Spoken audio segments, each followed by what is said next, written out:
The Galactic Conclave had a tradition. Before any war began, they sent an invitation, not a peace offering, not a negotiation, an invitation to surrender, dressed up in silk language and stamped with 14 alien seals, delivered in a golden capsule the size of a refrigerator. It was their version of courtesy. You received the capsule, you bowed, you offered your resources, your territory, your future, and in return they allowed your species to continue existing in a diminished and perpetually grateful state. It was, by galactic standards, considered generous. Humanity received the capsule on a Tuesday. Director Seraphine Okafor read the contents 3 times, her dark eyes moving across the holographic translation without expression, the kind of stillness that people mistake for calm and those who know her recognize as the moment before the storm. She set the document down on the conference table of Earth's Central Command, in Geneva, in a room full of admirals, senators, scientists, and one very tired general named Brandt who had not slept in 36 hours and was already on his 4th coffee. "They want our oceans," she said. General Brandt looked up from his cup. "All of them? 70%. They will permit us to retain the remaining 30 if we agree to labor quotas, resource extraction licensing, and what they have the audacity to call a cultural diminishment protocol." A senator from the East Asian bloc cleared his throat. "Which means what exactly?" "It means," Seraphine said, "that they want us to stop being ambitious. They want us to forget we ever looked at the stars. They want our children to grow up knowing their ceiling." The room went quiet in the way rooms go quiet when the words spoken are too heavy to respond to immediately. Then Admiral Declan Voss, 61 years old, silver-haired, and possessed of a vocabulary that could strip paint at 50 meters, leaned forward and said something that would technically not be appropriate to repeat in formal records. But everyone in that room agreed with the sentiment entirely. The Conclave represented 47 species. Their combined fleets numbered in the thousands. The fastest of their warships could cross a solar system in what humans called an afternoon. They had weapons that burned atmospheres, technology that bent gravity like taffy, and a collective age of civilization that made humanity look like a species that had just recently discovered the wheel, which, relatively speaking, they had. Earth had 6 functional warships. 6. Named after virtues because someone in the shipyard naming committee had been feeling poetic: courage, endurance, fortitude, patience, resolve, and one called Audacity, which the crew had quietly renamed among themselves as something considerably less dignified but considerably more accurate. What Earth also had, which the Conclave did not yet understand, was Ren Calloway. He was 34 years old, lean in the way of someone who forgets to eat when thinking, with sand-colored hair that was always slightly too long and eyes the color of deep water, the kind of blue that looks almost gray until the light hits it right. He had 3 degrees, 2 of which were in fields that did not technically exist until he invented them. He spoke 11 languages, 7 of which were alien, and he had a habit of pausing mid-sentence when an idea arrived that interested him more than the conversation he was already in. He was also, by unanimous agreement of everyone who had worked with him, insufferable, not cruel, not arrogant in the loud way. He was insufferable in the specific manner of someone who is almost always right and does not bother pretending otherwise. He had a sarcasm so dry it could dehydrate a rainforest, and a patience for bureaucracy that registered somewhere between 0 and -40. Seraphine had recruited him personally, 2 years before the capsule arrived, when she read his theoretical paper on conclave psychology entitled "Why the Galaxy's Dominant Species Are Dominant, and Why That Will Eventually Work Against Them," which he had self-published because no peer-reviewed journal would touch it. She had called him on a Wednesday morning, and the first thing he had said to her was, "You read it. So either you're very smart or you're very desperate." "Which is it?" She had replied. "Both." He had said, "Good, those are the only 2 qualifications I respect." They had worked together for 24 months, during which time Ren had mapped every known conclave species, catalogued their psychological blind spots, modeled their decision trees, built a predictive framework that her own senior analysts called guesswork until it predicted 3 consecutive political moves within the conclave, with an accuracy that made those same analysts go very quiet. He had done all of this in a converted warehouse outside of Nairobi that smelled permanently of strong coffee and whiteboard markers, surrounded by 3 assistants who worshipped him, 2 cats he ignored, and a wall covered in so many annotated maps and connection strings that visitors sometimes just stood in the doorway and stared. When the capsule arrived and Seraphine called an emergency session of Earth's Defense Council, she already knew what she was going to propose. She knew it would be rejected. She knew she would propose it anyway. "We send 1 person," she said. 1. We do not send a fleet because we do not have a fleet worth sending. We do not send a committee because committees negotiate by compromise. and we cannot afford to give anything away. We send a single individual with full diplomatic authority and zero instructions on how to use it. The room reacted roughly as expected. Admiral Voss looked like she had suggested feeding the council members to the conclave as an appetizer. General Brandt set down his coffee for the first time in 6 hours. The senator from the East Asian bloc made a noise that was not technically a word but communicated his feelings thoroughly. "You want to send one human being," Brandt said slowly, "to face the 47 species governing body of the known galaxy." "Yes, and this one person is supposed to do what, exactly?" Seraphine smiled, and it was the smile of someone who has already run the numbers. "Win." There was a pause. "Who?" Voss asked. The door at the end of the room opened, and Ren Calloway walked in, already eating an apple, looking around the room with the mild interest of someone who has arrived at a party they did not particularly want to attend but felt obligated to show up for. "Am I late?" he said. "I feel like I'm late. You all have the face of people who have been arguing for at least 2 hours. Hour and 40 minutes, Seraphine said. "Close enough." He pulled out a chair, sat down, and looked at Admiral Voss. "I know what you're thinking. You're thinking that sending one man is suicide." Voss stared at him. "It is suicide, only if they kill me," Ren said pleasantly. "And they won't. Not immediately. They'll be too busy laughing." He was right about that. When the conclave received the message that Earth's response to the Golden Capsule was a single diplomatic representative traveling alone aboard a modified cargo shuttle that had generously seen better days, the reaction across 47 species was something that translated, imperfectly but close enough, as hilarity. The Dravathi, who looked like someone had scaled up a mantis and given it a law degree, found it delightful in the same way a cat finds a mouse delightful, which is to say, not out of affection. The Sulhari, massive beings of layered silicate and slow, grinding intelligence, registered it as an insult so profound it looped back around to entertainment. And the Veth Council, the innermost circle of the conclave, 7 beings so ancient and so powerful they had stopped counting their age in years and started counting in civilizations, reviewed the transmission from Earth, and for the first time in recorded history, one of them laughed out loud. The laughter reached Ren's shuttle as a second-hand account from the conclave's own communications network, which he had been passively tapping since he left Earth's orbital perimeter. He read the report over his morning protein bar with no visible reaction beyond a slow blink and a slight tilt of the head. "Good," he said, to nobody in particular, since he was alone. "Laughing people make mistakes." He docked at Conclave Station Vithara 7 days later. The station was a structure so large it had its own weather systems, so old that some of its interior corridors had ecosystems, and so politically complicated that its directory alone was a document the length of a novel. He walked down the docking tube with a single bag over one shoulder, nodded politely at the 6-member security escort that was definitely there to intimidate him and mostly just served to illustrate how seriously they were not taking him, and made his first request. He asked for tea. Not a dramatic entrance, not a statement of intent, not a posture of defiance. Tea. The Dravathi guard assigned to escort him to the pre-session holding chamber processed this for 3 full seconds before responding that the station had no human dietary provisions. Ren looked at him with genuine curiosity. A station housing representatives from 47 species, some of whom metabolize gases and 2 of whom literally eat light. "Has nothing I can drink?" The guard's mandibles shifted in a way that might have indicated embarrassment. "There is water." "Water is fine," Ren said. "I was just checking how thorough the disrespect was going to be." The guard did not respond to that. Ren smiled and followed him down the corridor, cataloging everything. The geometry of the hallways, the badge configurations of passers-by, the micro-expressions in alien faces that served the same social function as human tells. By the time he reached the holding chamber, he had learned more about Conclave Station Vithara than the entire first briefing document his team had assembled. The formal session was scheduled for the following morning. 47 delegations, 1 human. The preliminary reception was that same evening, which was technically optional, and which every seasoned diplomat used to read the room before the real confrontation. Ren attended in his second-best jacket, which was also his only other jacket, and spent 2.5 hours doing something that looked from the outside like socializing and was in fact the most concentrated intelligence gathering he had ever performed in his life. He was charming in the way of someone who has studied charm as a functional tool rather than a social grace.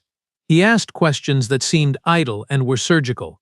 He complimented ships he had no interest in. He expressed polite curiosity about species traditions in a manner that required his hosts to explain themselves, which people and aliens alike always want to do, and in explaining themselves, They revealed the gaps between what they believed and what was true. He found 4 of them that night.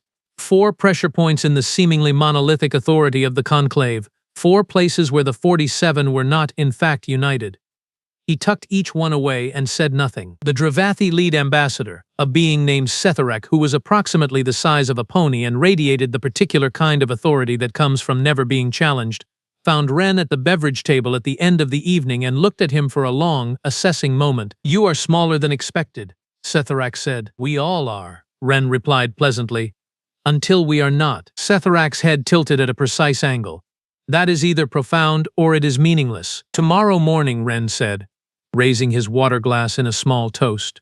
"You'll know which." He went back to his quarters, pulled out a battered notebook he carried everywhere, and wrote for 3 hours straight.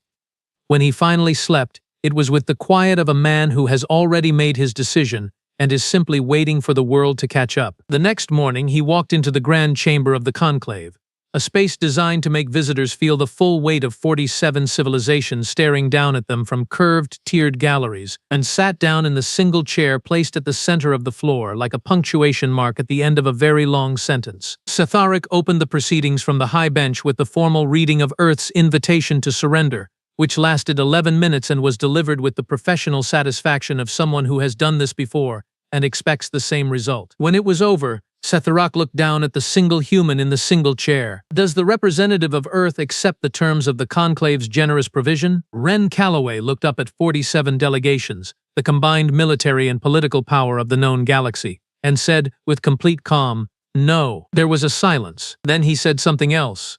Something that no human diplomat, no general, no senator had authorized, because it had never been in any plan, because it was not a negotiation move or a gambit or a tactic. It was the truth, delivered with the quiet precision of a scalpel. "But before we discuss what Earth will and will not accept," he said, "I would like to address the matter of the conclave's 14th fleet, specifically where it went." The silence that followed was of an entirely different quality, because the 14th fleet had disappeared 3 months ago.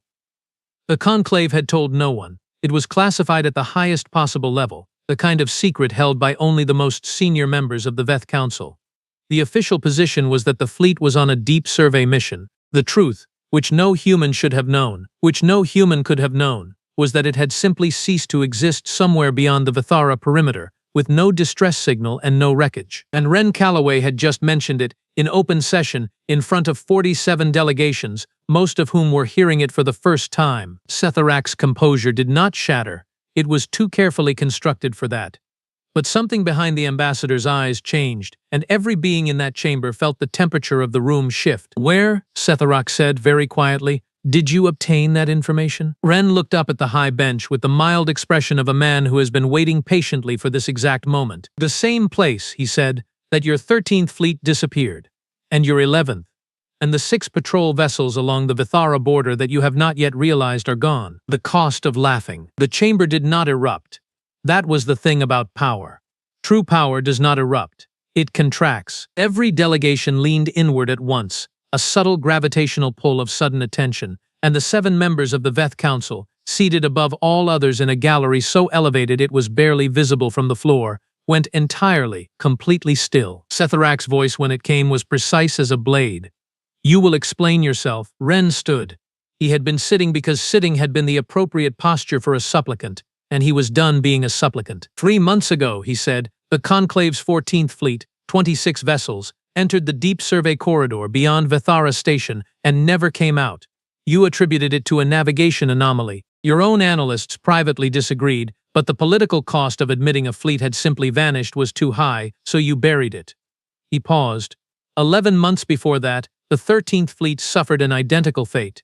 You attributed that to an experimental drive failure. 2 years before that, the 11th, before that, the 8 patrol vessels, before that, the research station at Corridor 12, which you told the broader conclave was decommissioned due to funding reallocation. The sound in the chamber was not silence. It was the specific acoustic of 47 delegations holding their breath simultaneously. Ren let it sit for exactly 4 seconds, which was long enough to be uncomfortable and short enough to prevent interruption. Something has been removing conclave military assets from the outer perimeter for 4 years, he continued. You do not know what it is. You do not know where it originates. You do not know how it operates. You have lost thousands of crew members, dozens of vessels, and a research station, and the only reason the wider conclave does not know is because the Veth Council has been managing the information to prevent panic. He looked up toward that barely visible gallery. How am I doing so far? No answer came from above, which was, itself, an answer. Admiral Voss had once told Wren that his greatest weapon was the ability to make silence work for him. She had said it as a complaint. He had taken it as a compliment. He turned slowly, addressing the broader chamber now rather than the high bench. The species represented here today came to receive Earth's surrender. You brought the full authority of the conclave, the combined weight of 47 civilizations and 1,000 years of established dominance. You expected a small, frightened species to bow because they had no choice. He paused. You were correct that we have no fleet. You were incorrect about whether that matters. A Sulhari delegate, one of the silicate beings, spoke for the first time. Its voice was a grinding, resonant thing that human ears processed as sound approximately a half-second after it occurred. What are you suggesting? Wren said it simply. I know what is taking your fleets. The chamber shattered into sound. Not the dignified murmur of deliberation, but actual noise. The particular cacophony of 47 species reacting to information simultaneously, each in their own register, creating an audio landscape that was genuinely dizzying even for someone who had prepared for it. Setharak brought down a gavel the size of a dining table. Order returned with the grudging speed of a tide. Speak carefully, Setharak said. I always do, Wren replied. You just haven't been paying attention to what I'm saying. He pulled a data tablet from his jacket and connected it to the chamber's primary display system with a cable so simple and old-fashioned that 2 alien technicians moved toward him instinctively before realizing he had already completed the connection. On every screen in the Grand Chamber, a map appeared. It showed the Vithara perimeter. It showed the locations of every disappeared vessel, marked in red. It showed a pattern so clear that the moment it appeared, multiple delegations emitted sounds that translated universally as recognition. Because once you saw it, you could not unsee it. The disappearances were not random. They traced a boundary, a perimeter. Something was defending a territory, and the conclave had been poking at its edges for 4 years without understanding what they were touching. They are called the Keth, Wren said. They are not in your records because they predate your records. They were ancient when the oldest of you were children. They went deep approximately 8,000 years ago. Deep meaning they withdrew from the known galaxy entirely, moved to a region of space you have mapped as uninhabitable, and built something there. He tapped the tablet. What they built is not in any database I can give you, because I have not seen it. What I can tell you is this. 3 years ago, they started noticing the conclave's expansion. They began removing threats from their perimeter. They are not at war with you, they are not even angry with you. They are simply removing obstructions, the way you remove insects from a home. The silence this time was personal. It was the silence of every being in that room understanding, possibly for the first time in a very long while, what it felt like to be smaller than something else. Wren let it breathe. Then he said, They have not touched anything human. Not one probe, not one shuttle, not one research satellite. In 4 years of removing conclave assets, nothing of human origin has been disturbed. Setharak leaned forward. Why? Because, Wren said, we reached out to them 6 months ago. The sound that erupted was not polite. It was not dignified. It was in the specific manner of beings confronted with information that overturns every assumption they held about a situation they believed they controlled. Chaotic. Seraphine Okafor, watching from Earth via encrypted relay, sat very still in the Geneva command room and permitted herself the smallest smile of her career. General Brandt, standing beside her, set down his coffee cup and said, He actually did it. He always does, she said. Back in the chamber, Wren waited for order to return, which it eventually did, driven less by the gavel and more by the collective need to hear what came next. 6 months ago, he said, Dr. Mara Salos of the University of Cape Town published a mathematical proof. You would not have noticed it. It was published in a human journal, in a field of mathematics that does not yet exist formally. But the Keth noticed it, because what Mara proved, in 47 pages of notation that took her 11 years to write, was the foundational theorem underlying the very engineering principle the Keth used to build their deep space habitats.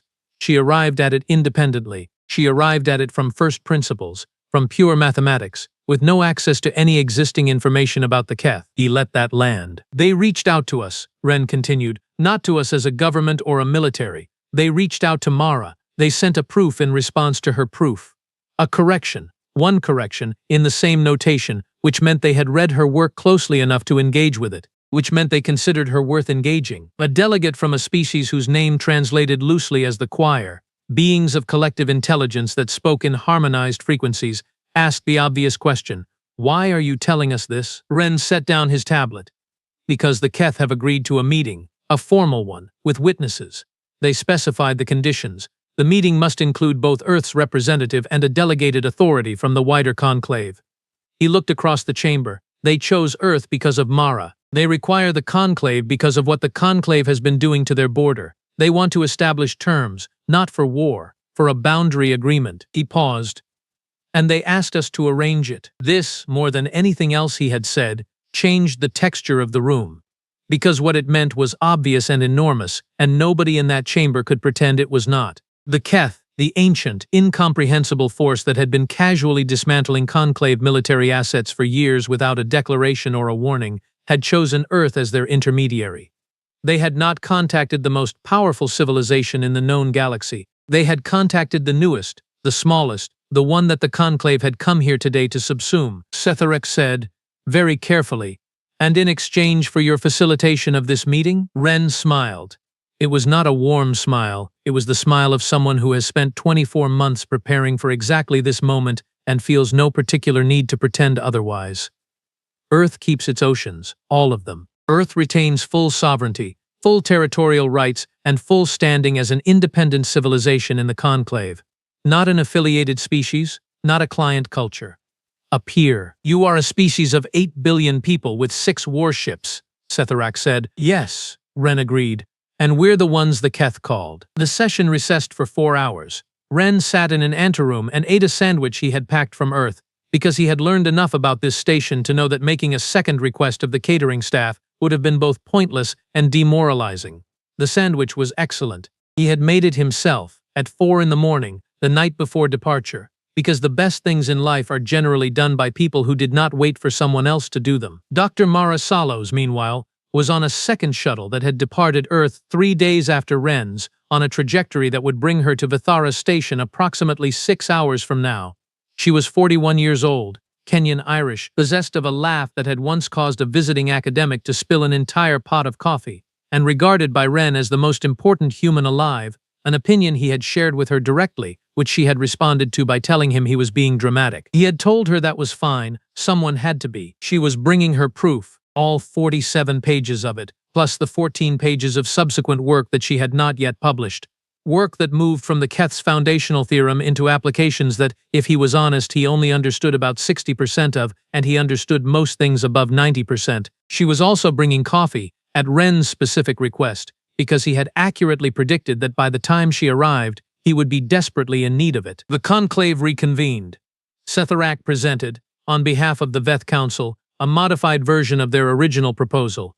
Earth's oceans returned in full, sovereignty confirmed. Conclave standing as peer civilization, to be formalized over a transition period of what they called one cycle, which translated to approximately 18 months of human time. In exchange, Earth would coordinate the proposed meeting with the Keth, with Ren and Mara serving as primary liaisons. Ren read the document twice. He asked 2 questions, both technical, both about enforcement language. He received satisfactory answers. He signed. And then he said, "One more thing." Setharak's mandibles shifted. "We have concluded negotiations." "This is not a negotiation point," Ren said. "It is a recommendation, offered freely, from someone who has studied your civilization long enough to care about its survival." He looked up at the high bench. "When you meet the Keth, do not bring a fleet, do not bring security, do not bring anything that can be interpreted as a threat vector. Bring your best thinkers, bring your historians, bring people who are genuinely curious." He paused.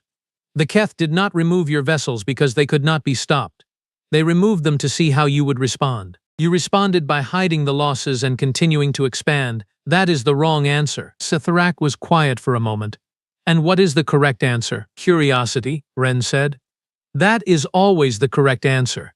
It is the only thing that got us here." Mara arrived at Vithara Station at 3 in the afternoon, carrying 2 bags and a thermal flask, and was met in the docking corridor by Ren, who immediately took the flask. "You could say thank you," she said. "Thank you," he said, already drinking. "The meeting went well." She looked at him. He looked like someone who had not slept in 30 hours, which was accurate, and who was nevertheless fundamentally satisfied in the way of a person who has completed something they began a long time ago. She had known him for 3 years and understood him in the way you understand someone who occupies the same peculiar frequency as you do.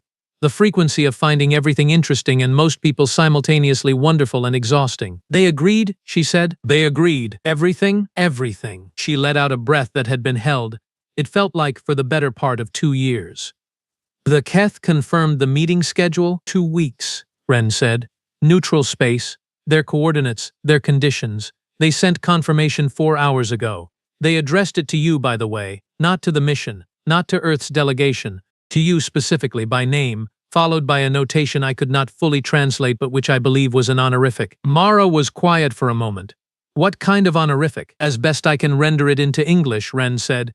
It translates to something like, she who finds what was hidden. She looked away down the corridor, at the improbable architecture of a station built by 47 species over centuries, at the beings moving through it who had come here expecting one story and had gotten a different one entirely. Her eyes were bright, which she would have attributed to the recycled air of the station if asked, and which was not, in fact, the recycled air. We actually did it, she said. You did it, Ren said. 11 years of proof, that's what did it. I just had good timing. You are occasionally humble, she said, and it is always suspicious. He handed back the flask. Keep walking. We have a debrief in 20 minutes and I want to find out if this station has anything resembling real food. They walked down the corridor of Vithara Station together, the mathematician and the strategist, the proof and the plan, 2 people from a planet that the galaxy had dismissed and then been forced to reconsider. The debrief lasted 3 hours, involved 14 conclave representatives, one very senior Veth Council observer who said almost nothing and appeared to be processing information at a rate that made the room feel slightly pressured, and one very junior Dravathi aide who had been assigned to take notes and spent most of the session looking between the 2 humans with an expression that translated roughly as, "They are much stranger than I expected," but in the way of something unexpectedly interesting rather than something threatening, which was, perhaps, the most important shift of the entire day. The formal meeting with the Keth took place 16 days later, in a region of space that most conclave charts marked as void. It was not void. It contained something so vast that the navigation computers of every vessel in the delegated fleet had to be recalibrated 3 times before they could render it accurately. It was a structure, or a series of structures, or something for which structure was not quite the right word, built from materials that did not appear in any known catalog, lit from within by something that was not light as anyone had previously defined it. Ren stood at the forward observation port of the shuttle and did not say anything for approximately 90 seconds, which was the longest he had gone without speaking since the day Seraphine had called him. Mara stood beside him. I know, she said, although he had not spoken. The Keth, when they came as a single representative. Meeting 1. They had specified Mara. She walked through the designated contact corridor with the calm of someone who has spent 11 years working toward a moment and refused to be overwhelmed by its arrival, and she carried her 47 pages and her 14 additional pages and her flask of coffee, because she was practical above all else. The meeting lasted 9 hours. Ren monitored from the shuttle. The conclave delegation monitored from their vessels. Nobody interfered. Nobody sent messages. They waited, in the way you wait when you understand that something important is happening and your job is simply not to break it. When Mara came back, she was quiet in the specific way of someone who has seen something that will take time to become language. She sat down across from Ren and set the flask on the table between them and said nothing for a while. He waited. They are lonely, she said finally. 8,000 years in deep space, and they are profoundly specifically lonely. Not for company in the way we mean it.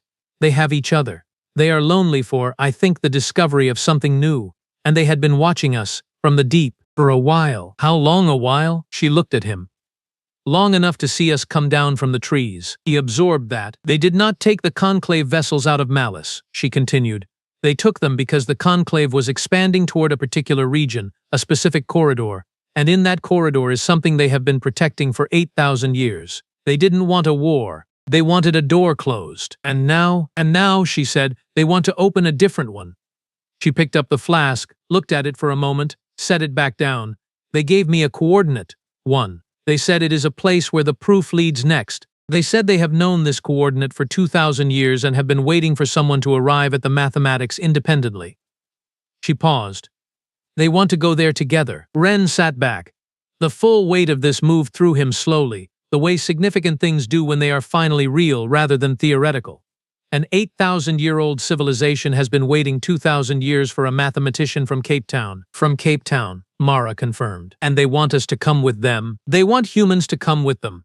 They specified humans. He thought about Seraphine, back in Geneva, watching the relay feed. He thought about General Brandt and his coffee and his exhausted face. He thought about 6 ships named after virtues, and a 7th one called something impolite, and a species that had looked at the full authority of the known galaxy and sent one person with a notebook. He thought about a young Mara Salos, beginning a proof that had no field yet to belong to, writing toward an answer she could not yet see, sustained for 11 years by nothing but the conviction that the mathematics was there, that it had to be there, that something true was waiting to be found. When do they want to leave? He said. That, Mara said, picking up the flask at last, is the interesting part. She looked at him over the rim, and he recognized the expression, the one she wore when she had arrived at something extraordinary and was enjoying the last moment before it ceased to be hers alone. They said the word that translates to now. Outside the observation port, the impossible structure of the Keth habitat pulsed with its interior light, steady and patient and ancient, and the void that was not void held its breath around it. And somewhere in a conference room in Geneva, Seraphine Okafor pressed her fingertips together and allowed herself, for the first time in 2 years, to feel something she had almost stopped believing in. Not safety. Not victory. Something older and more essential than either. Hope. The galaxy had laughed when humanity sent one man. Then fleets started disappearing. Then a mathematician wrote a proof that crossed 8,000 years. Then the oldest thing in the dark reached back, and humanity, characteristically, said yes.